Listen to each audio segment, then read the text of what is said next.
রাজু, মায়াঙ্ক আর রূপেশ তিন বন্ধু খুব আনন্দের সাথে তাদের দিনগুলো কাটাচ্ছিল, কিন্তু হঠাৎ করেই তাদের লাইফে এন্ট্রি হয় একটা ম্যাজিক্যাল স্কুটির, যেই স্কুটিটি যে কোনো প্রশ্নের উত্তর দিতে পারত। আর এই স্কুটির কারণে বদলে যায় তিন বন্ধুর জীবন। তবে হঠাৎ করেই তারা বুঝতে পারে স্কুটিটির মধ্যে কোনো ম্যাজিক নয়, বরং রয়েছে একটি মেয়ের আত্মা। কি এমন ঘটেছিল মেয়েটির সাথে, আর কেনই বা মেয়েটির আত্মা এই স্কুটির মধ্যে প্রবেশ করলো? অ্যাডভেঞ্চার মিষ্টি গল্প নিয়ে তৈরি আমাদের আজকের এই মুভি টুকটুক। শুরুতেই আমরা একটি বাচ্চা মেয়েকে দেখতে পাই, যে কিনা বৃষ্টির পানি নিয়ে খেলা করতেছিল। মেয়েটি তখন তার দাদিকে বলে, দাদি বৃষ্টি কিভাবে হয়? আকাশে তো কোনো সমুদ্র নেই, তাহলে এই পানি কোথা থেকে পড়ে? দাদি তখন একটু চিন্তায় পড়ে যায় যে এখন কি করে বলবে যে বৃষ্টি কি করে হয়। এজন্য দাদি মেয়েটিকে বলে এটা ম্যাজিক, আর ম্যাজিকের মাধ্যমেই বৃষ্টি হয়। মেয়েটি তখন অবাক হয়ে দাদিকে জিজ্ঞেস করে, পৃথিবীতে এখনো ম্যাজিক বলতে কিছু আছে?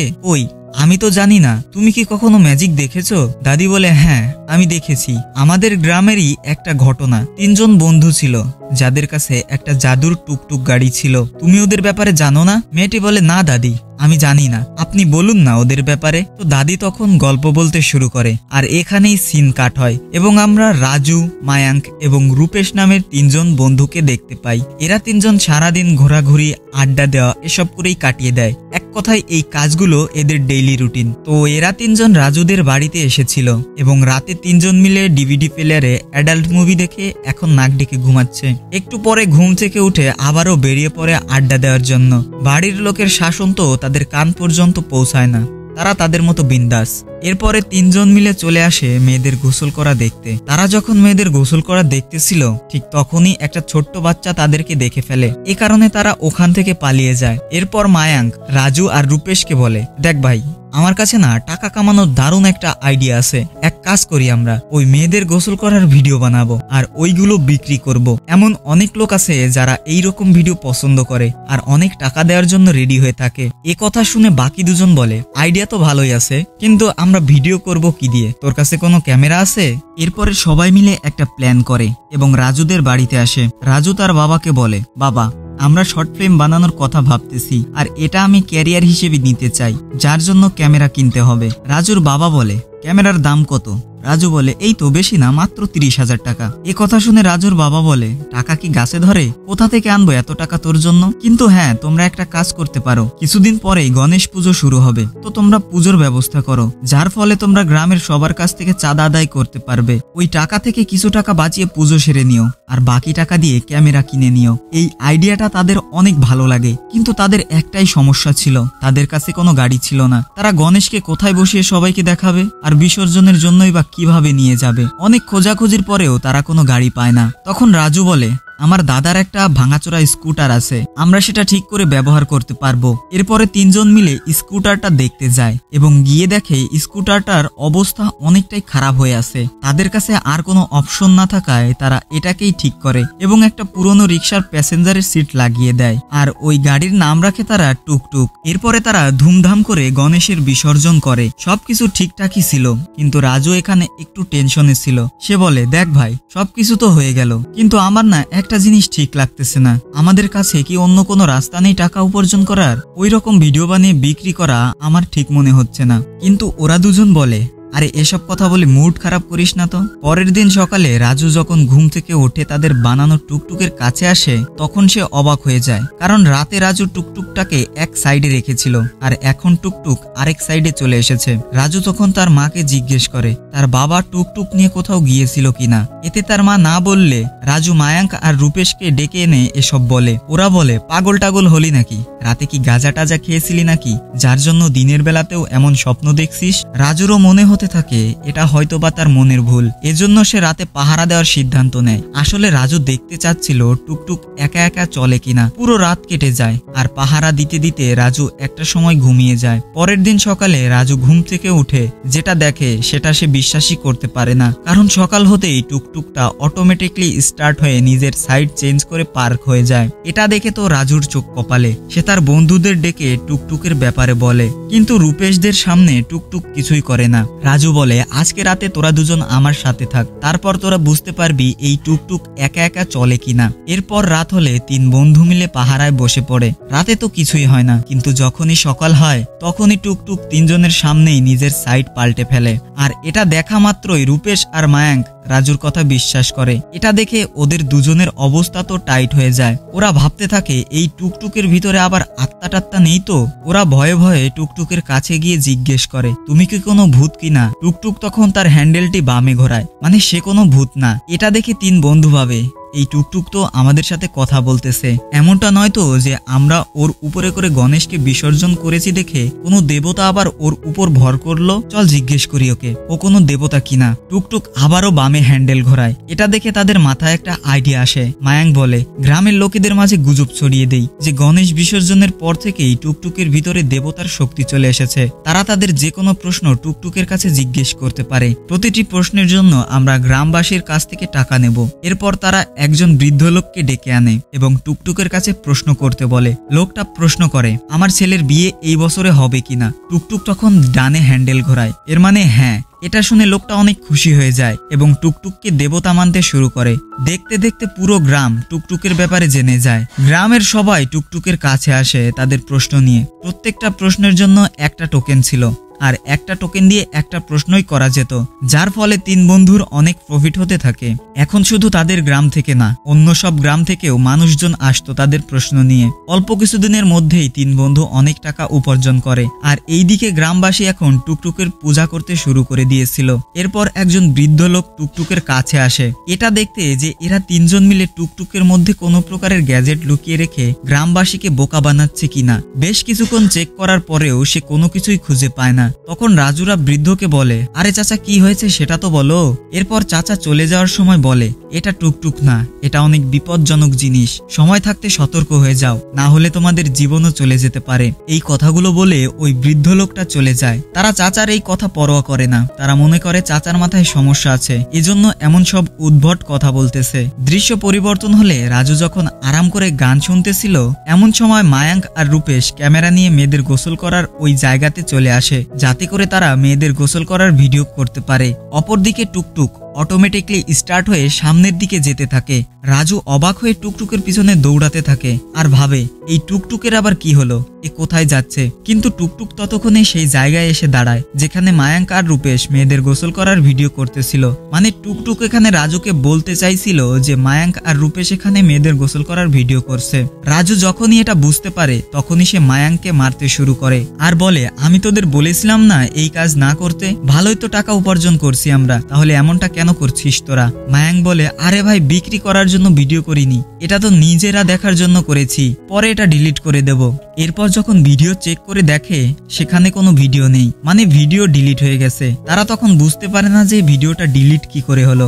এবার তিনজন টুকটুককে সন্দেহ করতে থাকে, কিন্তু এ বাহিরের জিনিস কিভাবে কন্ট্রোল করতে পারে। এরা তখন ভয়ে ভয়ে টুকটুকের কাছে জিজ্ঞেস করে, তুমি যদি ভূত না হয়ে থাকো, তুমি কি তাহলে কোনো অতৃপ্ত আত্মা যার কোনো শেষ ইচ্ছা বাকি ছিল?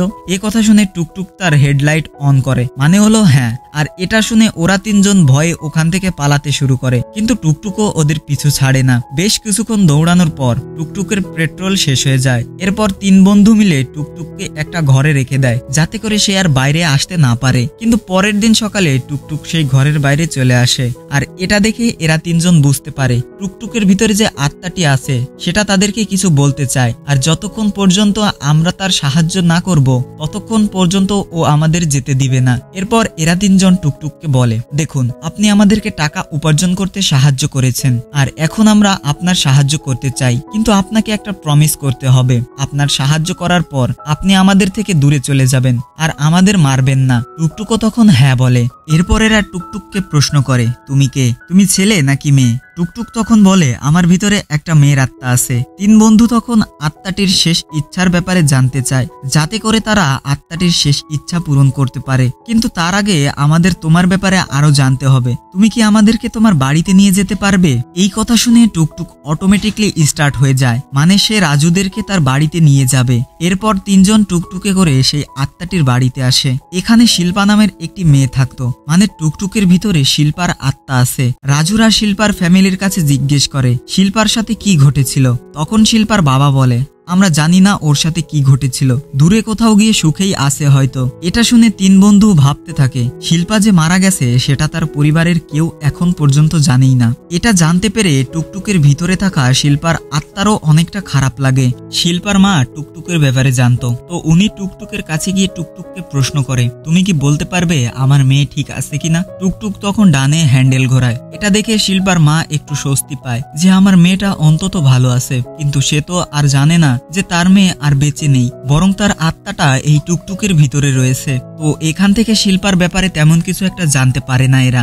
যখন তার ব্যাপারে কিছু জানতেই পারলো না, তখন এরা শিল্পার সাহায্য করবে কি করে? এর জন্য তিন বন্ধু শিল্পাকে বলে, তোমার কোনো বন্ধু নেই যে আমাদেরকে তোমার ব্যাপারে ভালো করে বলতে পারবে? এরপর আমরা তোমাকে সাহায্য করতে পারবো। এই কথা শুনে শিল্পা ওদের তিনজনকে তার দুজন বেস্ট ফ্রেন্ডের কাছে নিয়ে যায়। রাজুরা তখন শিল্পার বান্ধবীদেরকে সব খুলে বলে যে টুকটুকের ভিতরে কোনো দেবতার শক্তি নেই, বরং শিল্পার আত্মা রয়েছে। কিন্তু তারা রাজুদের কথা বিশ্বাস করে না। তারা বলে এটা কিভাবে সম্ভব? তখন রাজু বলে, তুমি শিল্পার কাছে ওই প্রশ্ন জিজ্ঞেস করো যেটার উত্তর তোমরা তিনজনই জানতে। যদি সঠিক উত্তর দিয়ে দেয় তাহলে তোমাদের বিশ্বাস করতে হবে। শিল্পার বান্ধবী তখন বলে, একটা কথা বলো, যখনই আমাদের খেলতে মন চাইতো তখন আমরা কোথায় যেতাম? এটা শুনে শিল্পা সবাইকে সেই জায়গাতে নিয়ে আসে যেখানে সে তার বান্ধবীর সাথে খেলা করত। আর এটা দেখে তারা বিশ্বাস করে যে টুকটুকের ভিতরে শিল্পার আত্মা আছে। তিন বন্ধু তখন শিল্পার বান্ধবীদের কাছে শিল্পার ব্যাপারে জানতে চায়। এরা তখন শিল্পার ব্যাপারে বলতে শুরু করে। তখন সিন ফ্ল্যাশব্যাকে গেলে আমরা শিল্পাকে দেখতে পাই, যে কিনা তার বান্ধবীদের সাথে ছোট বাচ্চাদের ক্লাসে এসেছে তাদেরকে পড়ানোর জন্য। আর বাচ্চাদেরকে পড়াতে শিল্পার অনেক বেশি ভালো লাগতো। শিল্পা তখন বাচ্চাদেরকে ধন্যবাদ বলা শেখাচ্ছিল। আমাদের সব সময় ধন্যবাদ বলা উচিত সবকিছুর জন্য যা সৃষ্টিকর্তা আমাদেরকে দিয়েছেন। আমাদের মা বাবা, এই জমি, এই আকাশ, এই সবকিছুই তার দান।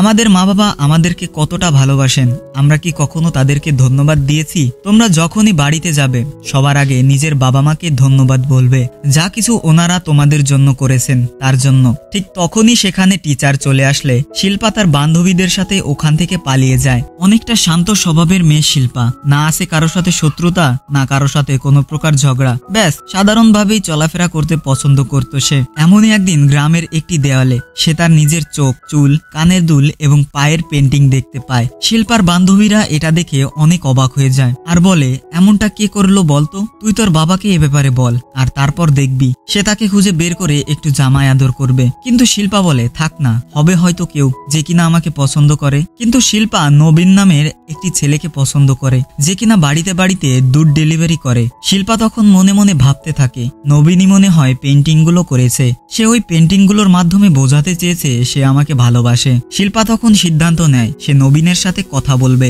পরের দিন সকাল সকাল নবীন যখন দুধ দিতে যাচ্ছিল তখন শিল্পা তার সামনে এসে তার কাছে লিফট চায়। কিন্তু নবীন বাবাজি তো এখানে টমেটোর মতো লাল হয়ে যায় লজ্জায়। এরপরেও সে শিল্পাকে স্কুটিতে বসায়। আর এটা ছিল তাদের মধ্যকার প্রথম দেখা। এরপর থেকে তারা নিয়মিত দেখা করতে শুরু করে এবং একজন আরেকজনের ফিলিংস শেয়ার করে। কিন্তু শিল্পা এখন পর্যন্ত তার পরিবারকে জানায়নি যে সে নবীনকে ভালোবাসে। সে সঠিক সময়ের অপেক্ষা করতেছিল। সিন কাট হলে আমরা শিল্পার এক বান্ধবীর বিয়ে দেখতে পাই। কিন্তু শিল্পার বান্ধবী শিল্পাকে বলে তার ওই ছেলেকে পছন্দ হয়নি, তার ফ্যামিলি তাকে জোর করে বিয়ে দিচ্ছে। বান্ধবীর যেহেতু ফ্যামিলির সামনে কথা বলার মতো সাহস ছিল না, তাই বান্ধবীর হয়ে শিল্পাই ফ্যামিলির সবাইকে বলে, একবারের জন্য হলেও মেয়ের কাছে তোমাদের জিজ্ঞেস করা উচিত ছিল যে সে এই বিয়ে করতে চায় কিনা। বান্ধবীর ফ্যামিলির লোকজন তখন বলে, তোমার পরামর্শের আমাদের প্রয়োজন নেই, তুমি এখান থেকে যেতে পারো। শিল্পা তখন তার বান্ধবীকে বলে, সাহস করে না করে দে, না হলে তোর পুরো জীবনটা বরবাদ হয়ে যাবে, সারা জীবন কান্না করে কাটাতে হবে তোকে, কখনো সুখী হতে পারবি না। কিন্তু শিল্পার বান্ধবী তখন ফ্যামিলির ভয়ে এই বিয়েতে রাজি হয়ে যায়। পুরো পরিবার তখন শিল্পা আর তার বাবাকে কথা শোনাতে থাকে। আর এটাই ছিল শেষ দিন, যেদিন শিল্পা তার বান্ধবীদের সাথে শেষবারের মতো দেখা করেছিল। ওই দিন দুপুরে শিল্পা যখন গোসল করতেছিল তখন একটা পাগল ছেলে, যার মানসিক অবস্থা ভালো না, সে চুপিসারে শিল্পার গোসল করা দেখতেছিল। আর সেটা দেখার পর গ্রামের একটা দেওয়ালে বিনা কাপড়ে শিল্পার একটা পেন্টিং এঁকে দেয়। এর মানে হলো শিল্পার ওই আগের পেন্টিং গুলো ওই ছেলেটাই এঁকেছিল। ওই পেন্টিং গুলো দেখার জন্য পুরো গ্রামের লোক ভিড় জমায়। শিল্পার বাবা যখন এই বিষয়ে জানতে পারে তখন তিনি পুরোপুরি ভেঙে পড়েন। গ্রামের সবাই তখন শিল্পার নামে নানান ধরনের মিথ্যা অপবাদ দিতে শুরু করে। শিল্পার বাবার মান সম্মান ধুলোর সাথে মিশে যায়। সে রং এনে দেওয়ালে ছড়িয়ে দেয় যাতে আর কেউ এই পেন্টিং দেখতে না পারে। অপরদিকে শিল্পাকে তার বাবা ঘরে আটকে রেখেছে। উনি গ্রামবাসীর মিথ্যা অপবাদগুলো বিশ্বাস করতে শুরু করেন। অপরদিকে নবীন শিল্পার সাথে দেখা করতে আসে, কিন্তু সে শিল্পার সাথে দেখা করতে পারে না আর মন খারাপ করে চলে যায়। এদিকে শিল্পা তার ফ্যামিলিকে বলে, দুনিয়া কি বলবে, এটা চিন্তা করাই কি আমাদের জন্য সবকিছু? আমরা আমাদের মতো করে কেন জীবনযাপন করতে পারি না? আমি জানি আমি কারোর সাথে খারাপ কিছু করিনি, তাহলে তোমরা ভয় পাচ্ছ কেন? কিন্তু তারপরেও তার মা তাকে বাইরে যেতে দেয় না। মেয়ের এই কষ্ট শিল্পার বাবা সহ্য করতে পারেন না, তাই সে শিল্পার সামনেই ঘরের চাবি রেখে ওখান থেকে চলে যান। এটা দেখে শিল্পা তাড়াতাড়ি বাইরে বের হয় আর স্কুটার নিয়ে নবীনের সাথে দেখা করতে আসে। বাইরে এসেই সে প্রথমে ওই পেন্টিং করা দেওয়ালে কিছু একটা লেখে, কিন্তু দুঃখের বিষয় হলো একটু দূরে আসতেই শিল্পার অ্যাক্সিডেন্ট হয় আর ওখানেই সে মারা যায়। ঠিক সেই সময় সেখান দিয়ে রাজুর দাদা যাচ্ছিলেন। তিনি তখন রাস্তায় শিল্পার লাশ এবং স্কুটার দেখতে পান। উনি স্কুটারটি উঠিয়ে নেন, কিন্তু পুলিশের ভয়ে সে শিল্পার ব্যাপারে কাউকেই কিছু বলেন না। আর তখন থেকে ওই স্কুটারটি রাজুদের ওখানে পড়ে আছে, আর তখন থেকেই স্কুটারের ভিতরে শিল্পার আত্মা আছে। অপরদিকে শিল্পা দেওয়ালে যেটা লিখেছিল সেটা বৃষ্টির কারণে মুছে যায়, আর কেউ জানতেও পারে না যে শিল্পা ওখানে কি লিখেছিল। আর এইদিকে শিল্পার ব্যাপারে এত কিছু জানার পর তিন বন্ধু বুঝতে পারে শিল্পা দেওয়ালে যেটা লিখেছিল সেটা হয়তো গুরুত্বপূর্ণ কিছু ছিল, যেটা সবাইকে বলতে চেয়েছিল কিন্তু সে বলতে পারেনি। এখন আমরা যদি জানতে পারি শিল্পা দেওয়ালে কি লিখেছিল আর সেটা সেই দেওয়ালে লিখে দেই, তাহলে হয়তোবা শিল্পার আত্মা মুক্তি পাবে। এরপর তারা টুকটুকের কাছে জিজ্ঞেস করে, তুমি দেওয়ালে কি লিখেছিলে? শিল্পার আত্মা তো শুধু হ্যান্ডেল ডানে বামে আর হেডলাইট জ্বালাতে পারে, লিখতে অথবা বলতে পারে না। কিন্তু রাজু খুব ভালো মনের একজন মানুষ হওয়ায় রাতে শিল্পার আত্মা রাজুর স্বপ্নে এসে তাকে বলে দেয় সে দেওয়ালে কি লিখেছিল। এটা জানার পর সকালেই রাজু সেই দেওয়ালে সেটা লিখে দেয় যেটা শিল্পা দেওয়ালে লিখেছিল। আর এই লেখাটা গ্রামের সবাই দেখে, এমনকি শিল্পার বাবা মাও দেখে। শিল্পা দেওয়ালে লিখেছিল থ্যাংক ইউ, সে তার বাবা মাকে ধন্যবাদ বলতে চেয়েছিল। এখন পর্যন্ত ওনারা শিল্পার জন্য যা কিছু করেছে তাকে ভরসা করে ঘর থেকে বাইরে যেতে দেওয়া, বিপদের সময় তাদের সঙ্গ দেওয়া, কিন্তু সে তার বাবা মাকে ধন্যবাদ না বলেই দুনিয়া থেকে চলে গিয়েছিল। কিন্তু আজ রাজু আর তার বন্ধুদের জন্য তার এই ইচ্ছাটা পূরণ হলো। এটা দেখে শিল্পার বাবা মাও বুঝতে পারেন টুকটুকের ভিতরে অন্য কারো নয়, বরং তাদের মেয়েরই আত্মা আছে যে কিনা তাদের সাথে দেখা করতে এসেছে। আর তখনই শিল্পার আত্মাটি স্কুটার থেকে মুক্তি পায়। মুভির শেষে আমরা দেখতে পাই রাজু আর তার বন্ধুরা মিলে প্রথমে তো শিল্পার থেকে দূরে যাওয়ার চেষ্টা করতেছিল, কিন্তু এখন শিল্পার ব্যাপারে সত্য জানার পর তারা ভাবে শিল্পা যদি আরো সময় আমাদের সাথে থাকতো তাহলে কতটাই না ভালো হতো। ঠিক তখনই সেখানে একটা প্রজাপতি উড়ে এসে টুকটুকের উপরে বসে, মানে শিল্পা এখানে তাদেরকে বোঝানোর চেষ্টা করে যে আমি এখনো তোমাদের সাথেই আছি। এটা জানতে পেরে তারা তো খুশিতে আত্মহারা হয়ে যায়। এরপর কেটে যায় অনেকগুলো দিন। তিন বন্ধু রাস্তার সাইডে দাঁড়িয়ে প্রকৃতির ডাকে সাড়া দিচ্ছিল। সামনেই একজন ভাঙা স্কুটার মেরামত করছে। ঠিক সেই সময় স্কুটারের মাথাটা টুকটুকের দিকে ঘুরে তাকায়। আসলে এই স্কুটারটা ছিল নবীনের, আর নবীনের আত্মাটাও সেই স্কুটারেই ছিল। আর এখানেই এই সুন্দর মুভির কাহিনীটা শেষ হয়।